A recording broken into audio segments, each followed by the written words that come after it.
чиний найз чамтай сайхан ярилцаад намайг нэг удаа сайхан тайтгаруулж чадна. Энэ үл сэтгэлийн өнгөн эсхийг чи нэг удаа тайтгаруулж чадна. Мэргэжлийн хүнтэй ажиллаж байгаа хамгийн гол давуу тал бол юу вэ гэхээр чиний яг сэтгэлийн гол асуудал. Яг сэтгэл зүйд чинь ямар асуудал үүсээд байгаа тэр гол асуудал руу чинь хандах гэж сэтгэлийн гүнд байгаа тэр гол асуудлыг шийдэх гэж хичээдэг.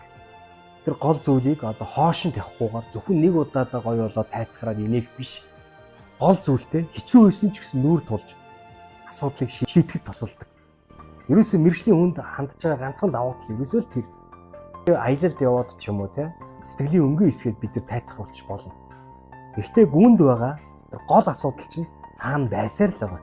Тэр айдас юм уу? Тэр одоо чадахгүй гэсэн итгэл юм уу? Мэдрэмж юм уу? Тэр мэдрэмжийг үгүй хийгээгүй цагт сэтгэлгийн дотор байгаа тэр үндсэн тэр юм зарчмуудыг чинь хэцүү байсан ч нүур тулна. За ээж минь намайг тайтгаруулж идэх юм, найз минь тайтгаруулж идэх юм байна, эхнэр минь тайтгаруулж идэх юм байна. Гэхдээ энэ бол зүгээр л өнөөдрийн л ингэ асуудлыг ингэ төр зур намжааж байгаа асуудал юм байна. Үнэхээр гол асуудлаа шийдэхийн тулд бид нар мэргэжлийн хүнтэй гол асуудал руу үнэхээр нүүр тулж орохоос арга. Тэгээ мэргэжлийн хүний хамгийн гол давуу тал энэ.